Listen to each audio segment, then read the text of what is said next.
Assalamualaikum warahmatullahi wabarakatuh. Selamat datang kembali di channel Gilang Gulat. Mari kita mereview Smackdown tanggal 7 September 2024. Dan saya baru ngeh kalau malam ini tuh Smackdown tuh live-nya berbarengan dengan acara Collision-nya AEW guys ya. Jadi ya kayak ya battle head to head lah sebenarnya, tapi nggak yang begitu jadi hal yang hot topic lagi karena jelas Collision tidak sebandingnya jauh di bawah Smackdown. Tapi walaupun begitu, Tony Khan masih tetap berusaha membuat show Collision yang naik kualitas lah guys ya dari Collision sebelumnya, khusus di malam hari ini. Tetapi di video ini kita nggak akan mereview Collision ya teman-teman, lihat sendiri aja di YouTube. Tapi kita akan membahas apa yang terjadi di Smackdown hari ini selengkapnya di Gulat Review.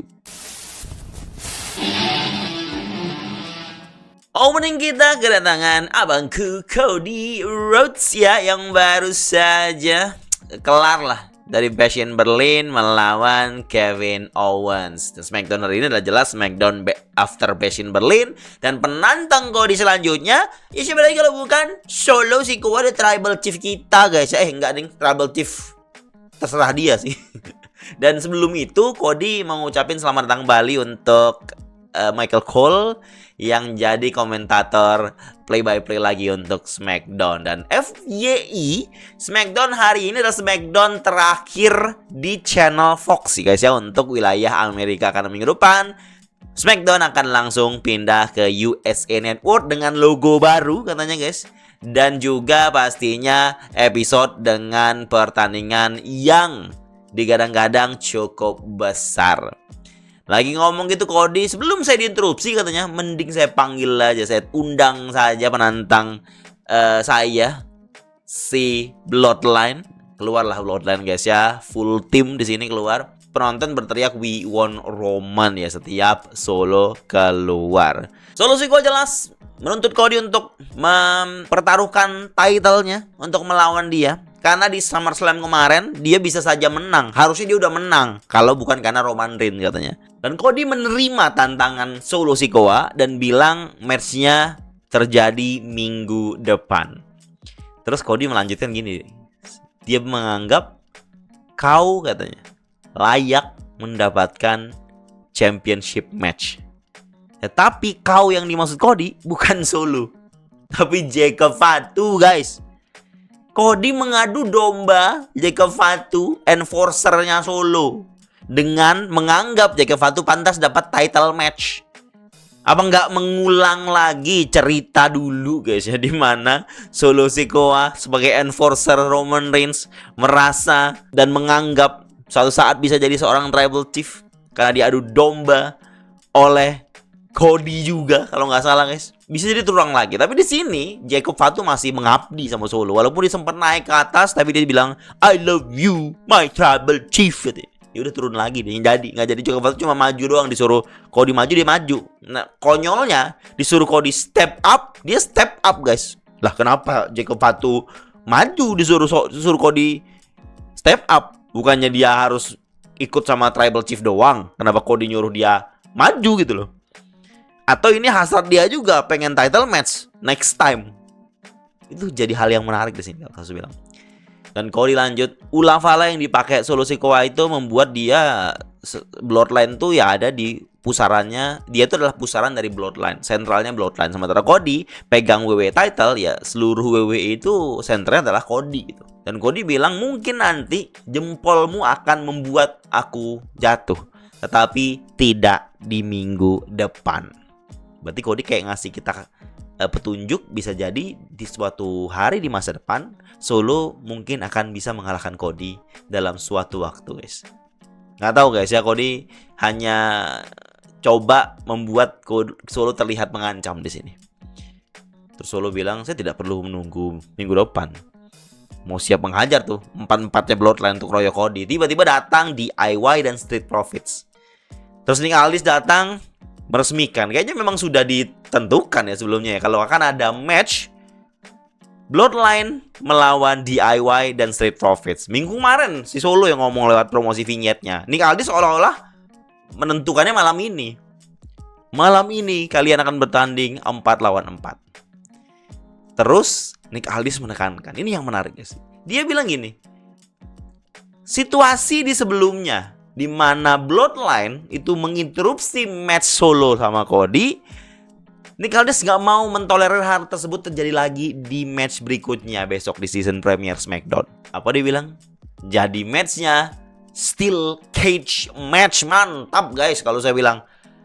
Stipulasi itu suatu gaya bertanding yang paling saya suka, apalagi dengan story yang masuk akal, dengan story yang cukup intens ya. Di sini kita bakal lihat bagaimana Solo dan Cody akan dikandang dalam kandang besi, dan kemungkinan Bloodline mengganggu mungkin akan berkurang. Tapi kita tahu ya, Steel Cage match kan no disqualification. Ketika orang masuk ke dalam itu ya tetap hitungannya boleh-boleh aja gitu loh. Bisa orang masuk dari pintu, bisa orang masuk dari atas. Steel Cage bukan berarti completely ketutup. Hell in a Cell mungkin bisa dibilang completely ketutup. Tapi kalau Steel Cage tidak guys. Di atasnya kebuka, pintunya kebuka. Kan bisa keluar lewat pintu kalau mau menang gitu loh. Steel Cage bisa lompat dari atas keluarnya. Dan ini untuk undisputed championship. Jadi menangnya bukan pinfall submission saja, menangnya keluar lewat pintu dan keluar dari atas. Jadi kemungkinan Bloodline akan mengganggu, itu bisa masuk lewat pintu, masuk lewat atas. Sesimpel itu guys, itu terjadi. Cuma sebuah stipulasi akan membuat match yang biasa menjadi lebih menarik. Dan season premiere sangat di build up cukup besar nih di USA Network nih dari WWE ini guys ya. Kita pastinya tidak sabar untuk menanti SmackDown minggu depan. Ada kemungkinan sesuatu yang besar terjadi, returnnya Roman Reigns kalau prediksi saya guys minggu depan. Cuma nggak diomongin kali ya, karena biar surprise. Lanjut lagi, kita dapat match pertama kita, Bayley melawan Tiffany Stratton. Nia Jax bilang sebelum match ini ke Tiffany Stratton kalau dia akan backup Tiffany lah, karena Tiffany sebelumnya bantu dia, walaupun Tiffany mau cash in gitu. Cuma Tiffany nggak ngaku kalau dia mau cash in di minggu lalu guys. Match ini bagus kalau saya bilang, opening yang bagus, match woman yang bagus. Kita tahu lah standar match bagusnya woman tuh ya rata-rata seperti apa kita tahu guys ya. Tapi yang ini termasuk yang bagus kalau saya bilang, gimana fasenya cukup cepat, manuver yang dilakukan cukup oke. Tiffany Stratton bisa mengimbangi Bayley. Bayley pun tidak monoton di sini gerakan-gerakan yang dia lakukan. Saya cukup enjoy dengan match pertama ini. Dan yang menarik di sini adalah Nia Jax jadi biang kekalahannya Tiffany Stratton. Niatnya Nia Jax datang itu kan mengganggu. Jelas berhasil di awal. Bayley jadi fokus ke Nia Jax. Tetapi Nia Jax timingnya salah. Dia naik ke atas mau ngalihin perhatian wasit pada saat Tiffany ngunci. Ini membuat Tiffany harusnya bisa hitungan 3 sampai 5 sampai 6 bahkan hitungannya itu, tapi wasit lagi nggak fokus. Wasit ngitungnya baru setelah beberapa detik kemudian. Dan alhasil ini membuat Bayley bisa counter, kasih Rose Plan, selesai. Kekalahan Tiffany gara-gara Nia Jax. Tiffany nggak bisa menang, jadi menang gara-gara Nia Jax di sini guys. Dan Bayley mendapatkan kemenangannya. Ini menjadi hal yang sangat menarik kalau saya bilang, di mana masing-masing ini punya masalah satu sama lain. Nia Jax kemarin hampir di cash in dan mungkin akan di cash in, kayak mau di cash in lah sama Tiffany. Sementara Nia Jax nggak sengaja membuat Tiffany nggak bisa memenangkan pertandingan ini. Dan ini cerita akan terus berkembang. Mungkin endingnya nanti Tiffany akan cash in juga ke Nia Jax guys. Dan kita tahu November Nia Jax akan ditantang oleh Queen Charlotte kita guys. Nah Bayley mungkin dapat rematch nih. Sebelum menuju ke sana mungkin Bayley di Bad Blood dapat rematch kalau saya bilang. Atau di episode SmackDown, nggak tahu guys. Best in Berlin kan nggak dapat tuh title match woman, cuma dapat di SmackDown. Bisa jadi dapatnya di Bad Blood. Kita nantikan saja apa yang akan kita nantikan saja kapan Bayley akan mendapatkan rematch yang dia inginkan melawan Nia Jax. Di belakang Austin Theory dan Grayson Waller ketemu ngajak-ngajakin Kevin Owens yang baru aja kalah dari Cody. Yang mana pas Cody mau dihajar Bloodline tadi, si Kevin Owens gak datang. Apakah hubungan kamu retak? Kata mereka. Kevin Owens, hubungan aku sama Cody baik-baik saja. Hubungan kalian tuh yang retak. Jelas ya, Waller sama Theory itu agak gonjang-ganjingnya jelas guys. Terus gini aja, kalau memang kamu teman baik berdua, gimana kalau malam ini kita triple threat? Jadi Kevin Owens mengajak 2 orang yang bertag team ini untuk triple threat guys, untuk memancing mereka satu sama lain untuk berantem. Dan itu terjadi matchnya di malam ini. Triple threat Kevin Owens lawan Grayson Waller melawan Austin Theory. Dan upaya Kevin Owens ini bisa jadi cukup berhasil membuat bumbunya semakin ditingkatkan guys ya, untuk splitnya Waller dan Theory yang sangat diperpanjang ini. Kalau saya bilang lumayan bosan saya menunggunya. Sampailah kita ke return Giovanni Vinci dengan gimmick barunya. Ini gimana? Saya tuh optimis guys. Teman-teman saya yakin optimis juga sama Vinci ini. Di return kan di SmackDown. Tapi optimistis saya tuh guys, saya terpampang di thumbnail live streaming, thumbnail watch along saya. Ada Vinci di situ. Karena saya pikir ini return yang penting bisa jadi dia di booking untuk sebuah mid card competition, mid card story atau bahkan mid card title. Tapi Apollo Crews ya di setup untuk match lawan Giovanni Vinci. Jelas akan menang dengan mudah dong Vinci dong. Tentu tidak guys. Vinci sok-sokan datang dengan style barunya, menampilkan gaya dia. Tapi wasit nggak sabar, ayo cepet, ayo kita mau mulai. Vinci ntar dulu, saya buka dulu bajunya pelan banget. Wasit bodoh amat lah nih orang, lama banget, teng. Langsung di roll up, menang Apollo Crews 3 detik saja. Hanya butuh 3 detik saja guys untuk mengalahkan seorang return Vinci gimmick baru, gimmick Italiano Mamma Mia Lezzato. Kalah dengan 3 detik. Apa-apaan coba? Apa-apaan kalau saya bilang. Aduh. Udah mulai mau optimis saya guys. Ini mengingatkan saya pada rasa optimis saya melihat Sion Queen yang akan lawan Bron Breakker. Waktu itu saya, keren nih, bisa punya potensi.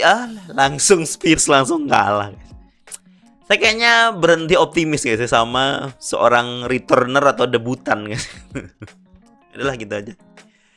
Lanjut lagi Kevin Owens yang dia mau setup untuk triple threat match lawan Austin Theory dan juga Grayson Waller. Ini matchnya juga menarik. Jadi Kevin Owens yang sudah gemas, yang udah sebel banget diajakin sama Waller sama Theory, dibuktikan di sini dengan beringasnya Kevin Owens sepanjang match.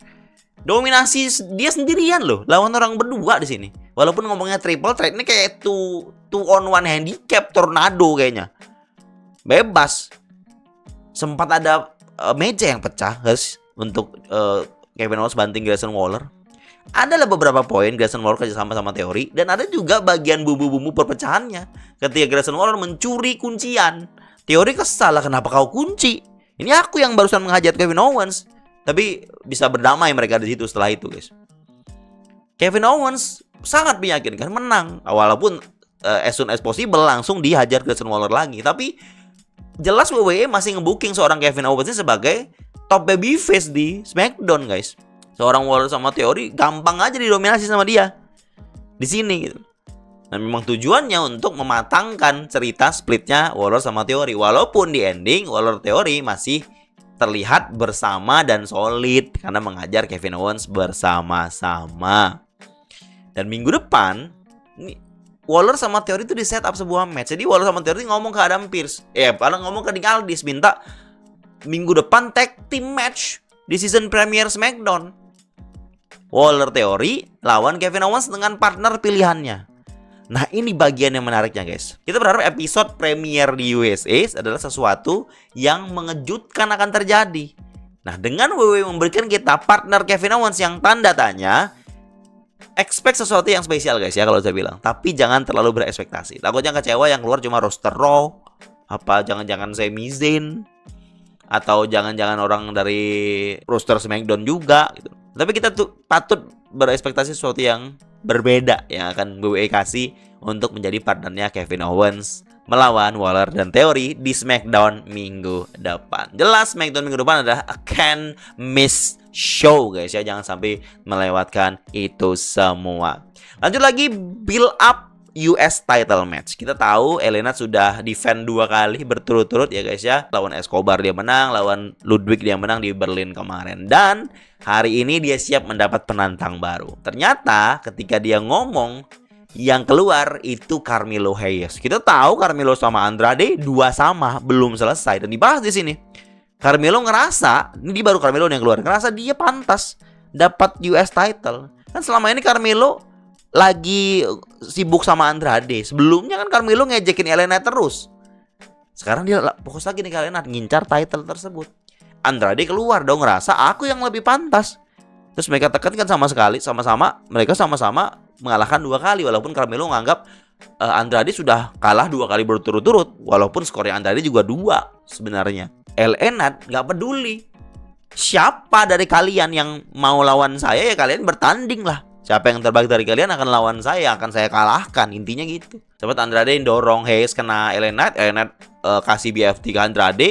Terus si Carmelo Hayes juga kena BFT dari LA Knight. Dan itu mengakhiri segmen tersebut. Dan minggu depan match juga di setup guys ya. Kita dapat match kelima, Carmelo lawan Andrade. Yang menang kayaknya dapat jadi number 1 contender US title kalau saya bilang.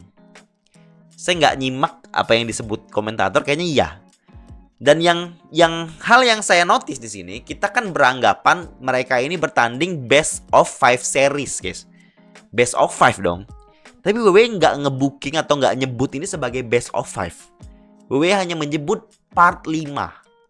Part 5 doang dia sebut. Kalau misalnya ini best of 5, tentu match besok adalah finalnya. Yang kelima dong. Kalau ini best of 7 berarti besok itu belum final ya. Saya nggak tahu apa yang di booking WWE. Tapi WWE menyebut ini part 5. Dengan kemungkinan berarti akan ada part-part berikutnya. Untuk saat ini part 5 adalah mungkin jadi penentu untuk number 1 contender melawan LA Knight. Maybe di Bad Blood. We'll see guys siapa yang akan menang. Saya nggak tahu guys siapa yang akan menang. Yang jelas matchnya pasti bagus. Jaminan mutu. Kita tunggu saja di SmackDown minggu depan. Ada 3 match mantap semua guys. Steel Cage untuk Cody lawan Solo itu. Mungkin Roman keluar di sini. Kevin Owens dengan tanda tanya. Kejutan mungkin terjadi.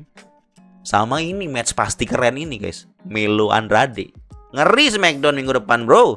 Sambil kita ke match berikutnya. Yaitu filler. Chelsea Green melawan Michin. Simply dimenangkan Chelsea Green karena bantuan dari Piper Niven yang menghajar Michin di belakang wasit. Tidak dilihat oleh wasit gitu guys ya. Chelsea Green gampang aja ngasih Unpretty Her. Lanjut kunci dan Michin ya udah nasibnya begitu-begitu saja. Cuma Michin ini kalau jadiin penantang masih masuk lah guys ya. Kemarin itu ya kita lihat bagaimana performanya bagus ya, juga di Street Fight juga oke. Cuma untuk dia sebagai main eventer kaliber kayaknya masih cukup kurang kalau saya bilang. Jadi untuk dikalahkan Chelsea Green dengan gangguan Piper Niven ya masih aman-aman saja kalau saya bilang guys ya.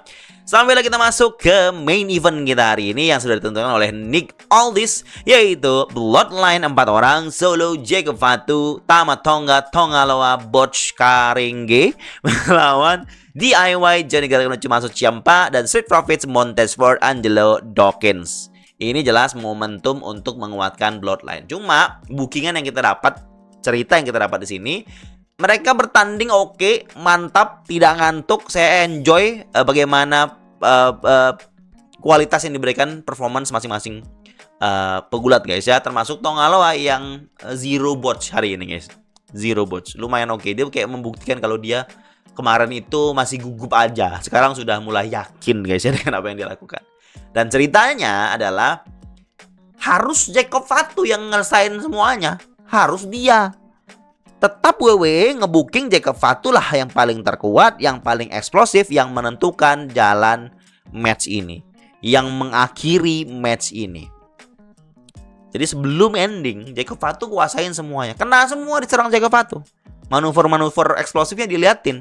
Sampai di endingnya Solo minta di tag. Solo di tag, langsung tag. Solo masuk, kasih jempol Montez Ford 1, jempol lagi 2. Kunci selesai. Harus Solo yang menyelesaikannya. Dengan Jacob Fatu yang ngurusin semuanya dulu.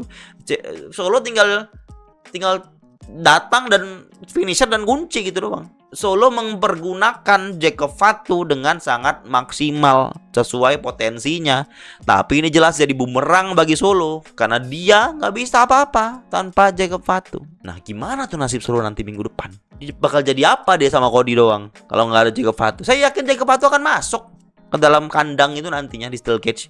Cuma ketika Cody dikeroyok gitu, siapa yang akan datang ke bantunya? Itu dia yang kita harus tunggu di SmackDown Premier USA Network. Terima kasih buat teman-teman yang pastinya sudah selalu setia menonton Gulat Review di channel Gilang Gulat. Thank you.